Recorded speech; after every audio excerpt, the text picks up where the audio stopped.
Pimpri-Chinchwad is one of the fastest growing cities in India. Like other cities, it also faces upstream challenges like traffic issues, waterlogging, and many others. But unlike other cities, there is one unique challenge that PCMC faces, which is the Gawalas. We have with us Mr. Shekhar Singh. He's the administrator and commissioner of the Pimpri-Chinchwad Municipal Corporation. We'll be talking with him about various issues plaguing the Pimpri-Chinchwad Municipal Corporation. Welcome, sir. Thank you. Sir, you took over the PCMC as an administrator in 2022. Before that, you were with in Gadchiroli and Satara. So, what difference did you find as you took over PCMC and the other places that you were there before? There's a whole lot of difference between, say, Gadchiroli and PCMC. They couldn't be farther off in terms of, the development paradigm, in terms of the issues, etc. And that is expected as well. Before PCMC, I think largely I've served in rural area from Ramtek to Sindhudurg Right. to Gadchiroli to Satara. And even this landscape was very, very different. So Satara was also very different from Gadchiroli, was also very different from Sindhudurg to that extent. I think primarily the issues in rural area still pertain quite a lot to agriculture, for example.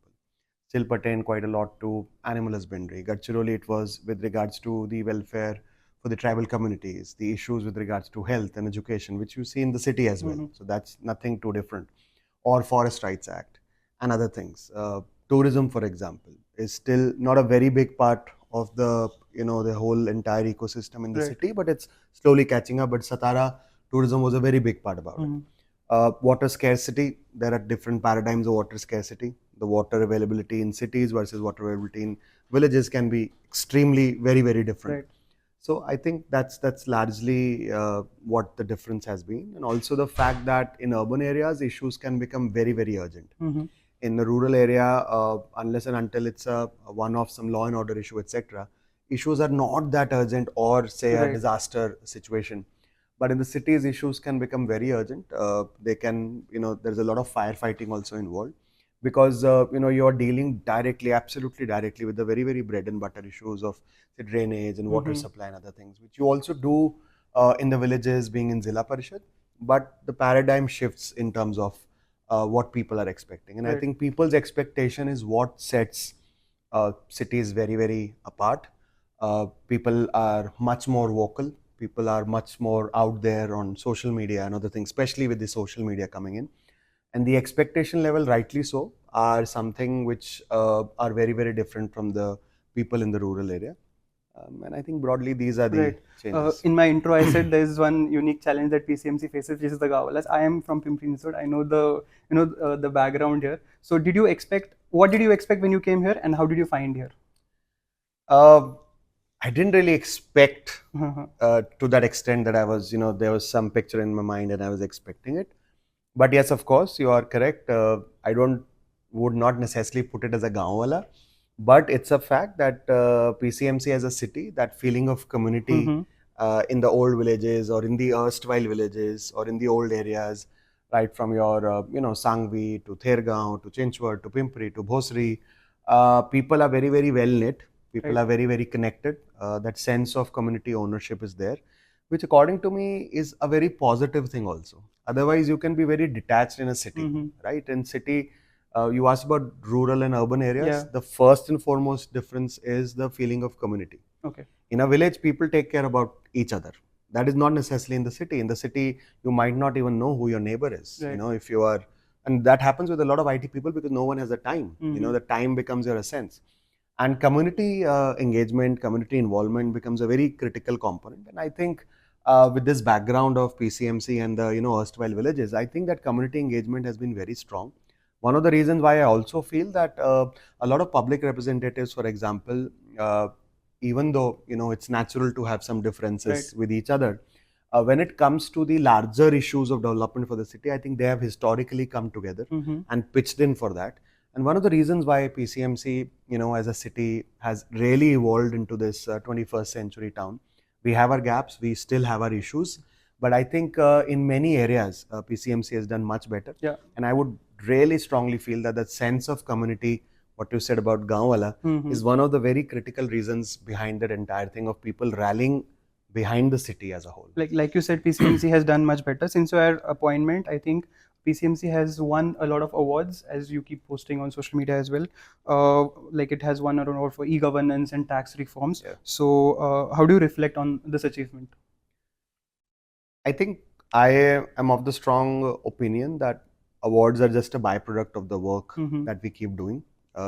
It does not mean that awards are not important. Awards are very important to give a motivation, to give an inspiration for the team.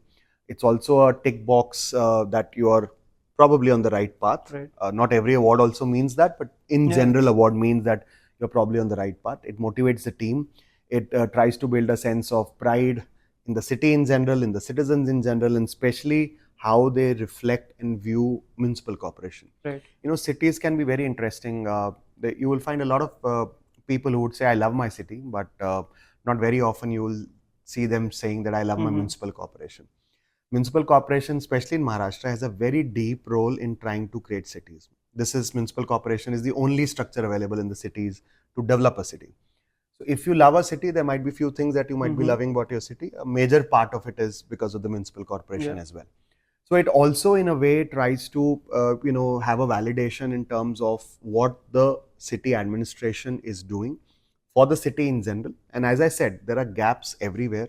I think we can do better. What we are doing, we can do better than that. We can do better tomorrow as well. There's just no doubt about it. But it becomes a good validation, and it also, sometimes awards it brings in your financial award. For example, the Bloomberg Initiative for Cycling Infra that we won. We were amongst the 9 cities across the world, only one from India. We won that award for Harit Setu project. So not just it brought 400,000 US dollars, about 3.5 crore, it also brought in a lot of technical expertise from the Bloomberg philanthropies for the Harit Setu project. Right. So it really helped us, improve our design further, and that engagement has been very, very robust since that time. Similarly, for example, National E-Governance Award also. They are also very they are also very particular with regards to the scalability, the replicability, the institutionalization, the sustainability. So that also pushes us to think in those directions, that it should not just be a one-off initiative. It should be something that probably can penetrate little better. Nigdi was a low-hanging fruit. Yeah. It's always better to go for a low-hanging fruit and then move on to the more difficult areas once you have the experience, once you are set into that entire thing. You spoke about BRTS as well. You have been very vocal that you will continue with BRTS. Yeah. But your counterparts in Pune, they've removed BRTS from I think majorly routes like there's Pune, Nagar Road and some other roads as well. So like the people in PCMC also, if you see like I travel by bikes and all, you see people completely going into the BRTS with their bikes, even four-wheelers for that matter. Yeah. So how do you like? So see, there are two things about it. I would not want to second guess on PMC's behalf or Pune's behalf why they have done it. It will not be appropriate for me. Probably I don't understand the entire ecosystem that much. Even though we are twin cities and I know the various issues, but I will not like to second guess as to why they take the decision. Probably they have taken a right decision as far as Pune city is concerned. As far as PCMC is concerned, I think the kind of the planned development that the city has, the kind of right of way that we have available with our roads, I think we must very much carry forward with BRTS. And the whole reason is, people ingressing into the BRTS is a reflection of the fact that the bus frequency is not very good. Yeah. If you look at Nigdi Dapodi, the frequency is almost 2 to 3 minutes for the bus. I very rarely see people ingressing. There are still, there are still culprits, but the frequency, the possibility of them coming in the BRTS is very, very less. Versus if you see Chikhali Kudalwadi route, the bus frequency is very low. It's about 20, 30 minutes. At times it's about 30 minutes also, which gives a chance for the people to ingress. Now, we are also very closely coordinating with PMPML. Recently, Honorable CM, Honorable Deputy CM Saab, they have also announced 1,000 buses that we'll be purchasing. PMRDA, PCMC and PMC all included for PMPML.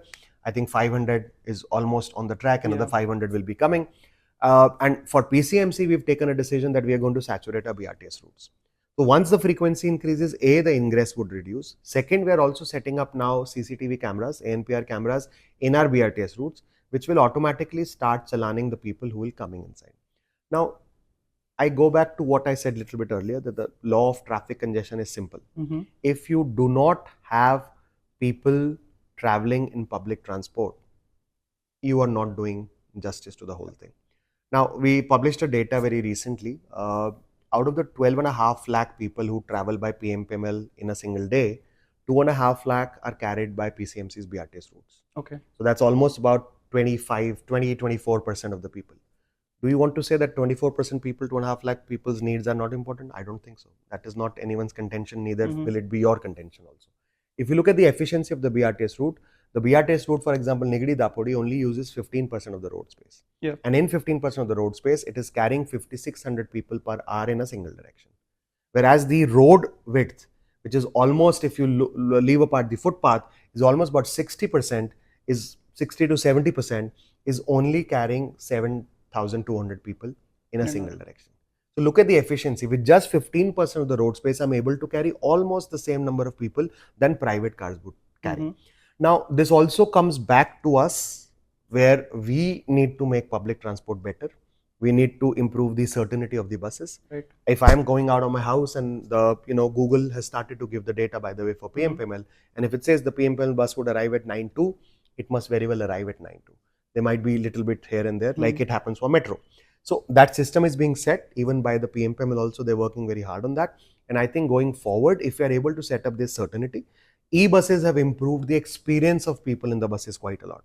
What the old buses were and what e-buses, the difference is very, very huge. It's air conditioned, it's much better, it's low floor.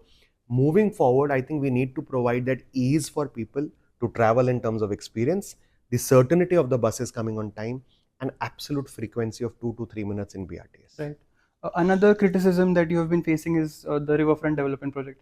Earlier, you said that the project will go on, but due to the protest, it was halted. So, how do you respond to this change in stance as well? No. There's no change in stance. Absolute no change in stance. The project has not halted at all. Okay. Let me clarify that as well. Only a 400-meter stretch near the Ram Nadi Sangam, we are trying to redesign based on the suggestions from few of the civil society organizations. The other project is very well on the track. It has absolutely not been halted. We've clarified, some of the media outlets did carry that the project has been halted. It has not been halted. Only for a 400-meter section, we are trying to redesign. Okay. That's the only thing. And we are trying to see how we can best redesign so that, because the Sangam is also there, and we can, avoid cutting of the few trees or transplantation of few trees. So we decided that we'll redesign that 400-meter section. And that is the reason why only for that section, we halted the work. You have to understand, Riverfront Development Project has not come in a single day. The concept almost started in 2015, 2016, even earlier than that. But seriously, in terms of preparing the DPR and the project, and Muda Mutha project was something which collectively PMC and PCMC started. So when we started the work last year, it was almost a work of about 7 to 8 years only for the DPR, only for the studies, stakeholder consultations, for the various approvals, the regulatory approvals, etc. When we go for a project of this scale, it goes without saying that we take absolute care with regards to the various regulatory approvals that we take. In this particular case, the entire hydrological studies that we conducted with regards to flooding and other things were prepared by HCP consultants from Ahmedabad, who've done the Sabarmati riverfront.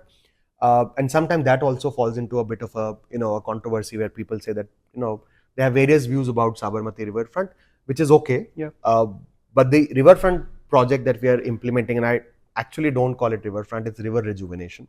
The river rejuvenation project that we are implementing here is very, very different from the way that it has been implemented in Sabarmati, for example. Now, as I said, the regulatory approvals, and I'm delving a bit into it because it's important for me to communicate. As far as the the regulatory approvals are concerned, we took almost about 7 to 8 years. The DPR was prepared. It was prepared by hydrological experts.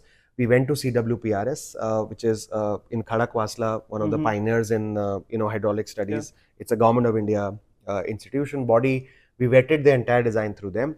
We then went to the irrigation department. Irrigation department also gave their NOC to the whole project, and that is when it was started. In between, few citizens also approached the NGT. There was a whole case going on with regards to that. And NGT halted the environment clearance that was granted. It asked the CIA and CIAC to reassess the environment clearance by changing some formats, etc. CIA, CIAC reassessed the environment clearance. It took almost about 1.5 years again, after having received the environment clearance, to again seek re-environment clearance as per the directions of the NGT. And subsequently, after CIA and CIAC, they granted the environment clearance. NGT also disposed of the petition, and High Court has also refused to entertain the petitions going further as well, the last petition that was going on. So it is in that context that I want to put it out forth that we've done a due diligence, but again and again we are ready to revisit the due diligence as well for all the doubts that might be raised, and we've been having a very robust dialogue with all the civil society organizations or all the environmentalists also. Now there are few hard positions that sometimes people take. I can't comment on to that. Right? It has to be a mix. When you're doing a development, it would, to an extent, we must take care that the ecology is not harmed. Yeah. The water that you drink from Pavna Dam didn't build out of a desert, Yes. right? It was a thriving forest, but we had to build the dam because the city required water.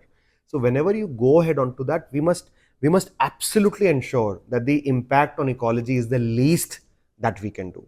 But for any development project, there is always some impact on the ecology. Yeah. The effort has to be to reduce it as much as possible.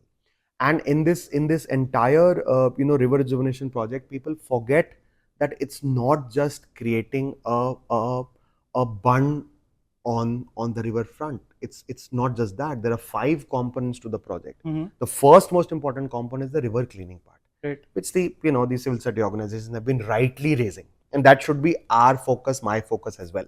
That's the first part. In Pavna and Indrayani, in anticipation that we'll be implementing river rejuvenation project, we already implemented the interceptor drain. Okay. What does interceptor drain does? Whatever wastewater comes through nalas, it goes through the drain and goes through STPs, and then we treat and leave it in the river. Mula we could not do because the whole project was on hold because of the NGT hearing. Yeah. But now in the Mula river rejuvenation project also, we've laid the interceptor drains, and that was the first job that we did, so that the nalas can be diverted into the interceptor drain and through them to the STPs. Now also we've set up mechanical screeners at the confluence of Nala and the river. So the interceptor drain is to carry the liquid waste. The mechanical screeners are to stop the solid waste from entering into the river. And that's the kind of effort that we're trying to put in. At the same time, Municipal Corporation is also prepared a drainage master plan for the perceptible 2041 timeline, because we also realize that we need to be ahead of the development. We can't be behind the development. Right. We need to be ahead of the development. We need to understand where the development is coming, where our drainage network is not there, where the conveyance system is not there, where the STPs need to be made, where the STPs need to be augmented. And that absolute drainage plan, in fact, yesterday only we had a meeting with Chief Secretary Ma'am, and we presented that plan to the state government also in a way. And that's a project that we are parallelly doing. Right. For improving on the STP capacity, for augmenting our STPs, for creation of the drainage network, for creation of the interceptor drain. So this is the first component of Riverfront. The second most important component is flood protection. Yeah. Now we are living in cities, right? If you look at the cities world over, you go to London, you go to Paris, you go to New York, everywhere rivers have been trained in the cities. Why? Because there's very dense population right next to the rivers. And if you don't train the river, it becomes a bit of a problem. Yeah. It's a world over that's a practice, right? That's the same thing that is being done here, but with a very much of a difference. If you look at the cross section that we are building, you might have looked at the Sangamwadi that has been done in the Mutta. It's not a typical concrete cross section. It's a pitched semi, it's a pitched kacha cross section, which gives your way for the grasses to grow, for plants to grow, for aquatic ecology to be there. So it's not like a concrete cross section that you are making. Even at few places where their population is very densely populated and has come right up till the river, is only where we'll be going for engineered cross section, what we call as the concrete cross section, the way that you see in Sabarmati or Hudson in New York or Sean River in Paris. So, but it's not something that has been done in Pune for the first time. Yeah. Neither is Pune, too much different from other cities. It's like other cities. Of course, every city has a different context. Pune has a different context. It's very near to Sahyadris. There is the whole thing about water coming down from Sahyadris, etc., etc. So all that has been taken care. And this is a project which is different from Sabarmati, which is different from Lucknow, which is different from Gomti, understanding the local context of rivers. So flood protection becomes very critical part of this project, and that is where you see those bunds which would protect the areas just right next to the river, so that that becomes your there should not be any loss of human life or loss of property, etc., because of the flooding. Second, third more important, the second, third follow-up components of river rejuvenation project is to, provide public realms for the people to walk along the river, to jog along the river, to take kids along the river. If you look at the few pictures that I Yeah, it is got from started. Sangamwadi Yeah. just few days back, it's a very, very thriving place where people are walking, jogging, etc., and absolutely enjoying the riverfront that is there, that has got come up in Sangamwadi. So I think that also provides a very important public realm for the people. If you look at the cities world over, your river is the main place where people go to, right? If you go to London, Thames is your, main lifeline of the city. That is where the entire social activity, entire activity is buzzing. And those are the kind of public realms that we intend to also create along with this, and also integrate this entire riverfront development project with the gardens. For example, Thergaon Boat Club. Yeah. For example, other gardens which are there along the riverside, the Talavade Biodiversity Park that is coming in. We are integrating that with the Indrayani riverfront, so that people, once probably they start from Chikhali, they can walk up till Talavade and then enter our biodiversity park, and that provides a whole huge ecosystem for people to walk, to enjoy it, for all cross sections of age, especially children and senior citizens. Right. The other thing that I wanted to ask is about the demolitions that recently took place in Chikhali and in Kudalwadi as well that took place.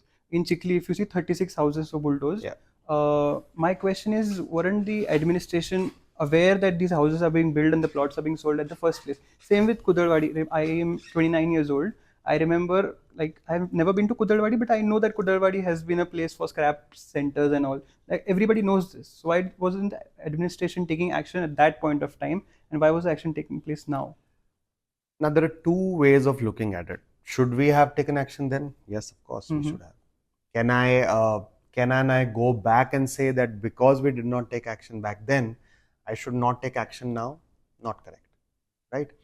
Now, in the case of Chikhali, few people have mentioned something about one of our, engineers or beat nirakshaks who they say allowed them to, etc., etc. There were a lot of allegations that were leveled. I suspended that individual. We've started the department query, and we'll be absolutely cracking down with an iron hand on that particular individual as to why he did not do it.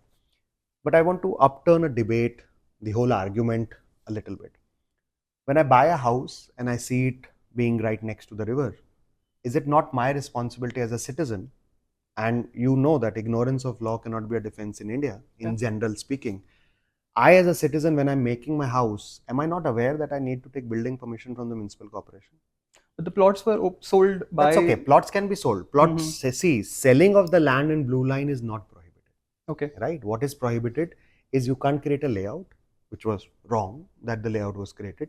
You can't build a building, which is why, because we will never give building permission. Now, why it was not stopped? It was stopped. The notices were issued in 2020, 2019, 2021 also.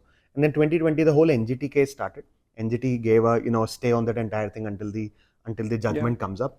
Even during NGT stay, there were few bungalows outside these 36 that we realized were there. So last year, we in fact demolished 13 of the ongoing bungalows. Okay. So even before this, we demolished 13 of the ongoing bungalows. And then people approached NGT, Supreme Court, and the stand was validated that it's in blue line and it needs to be demolished. The only thing I've already appealed to people, citizens in general, that whenever you're buying a house, I think I should be very, very clear. See, if you buy a car, second-hand car, and if it ends up being a stolen car, who's responsible? Yes. You're responsible that you're buying a stolen car, right? So whenever you're buying a house, one must be aware whether the OC has been taken or not, whether the building permission has been taken or not. And we can no longer say, especially in a city, that I don't know. My development plan is already on the website. One thing that probably I'm trying to work out now, especially with this Chikhali thing, is trying to give a GIS based know your land sort of a thing for people, so that you click on a particular spot on the Google map and it should be able to tell you whether it's in a reservation, whether it's in blue line, whether it's in red zone, so that a common man who's going to purchase a house can put it out on the that facility on the Google map, pin down and see whether this is something valid or not. So I think that has been in my mind, and we are trying to work out that solution, which will be very, very critical for people, because then people say that we never knew the reservation is not there. Right. Now, having said all of that, I would really urge people to look at few things when they are purchasing a land. When they are purchasing a open land, they should see if the layout is approved or not. And in rural areas, collector approves the layout. Yeah. In urban areas, municipal corporations approve the layout. So I should be very much aware that whether this plotting that has been done, whether it's an approved layout or not. If I'm purchasing a built house, I should be very much aware whether the building permission was taken or not, whether the OC was taken or not. Because buying and selling land is not a problem. Yeah. What was probably a problem was that under your Land Consolidation Act, you were not supposed to have the registry done below a certain, in the Land Ceiling Act, below a certain this thing. But that circular was issued in 2019 and 2020, after which the registration department has now stopped. Earlier, there might have been a few cases where land less than the Ceiling Act also was sold. And that is, I think, one of the logic that people have given. But I think, law will catch up with you today or tomorrow. And we can go back in hindsight and try to punish the people as to why they didn't take action. But just because an action was not taken 4 years back does not mean that action will not be taken going further. Yeah. And that's for any illegal activity. Right. It might be with regards to an activity that police deals with, it might be with regards to an activity that a municipal commissioner deals with or a district collector deals with.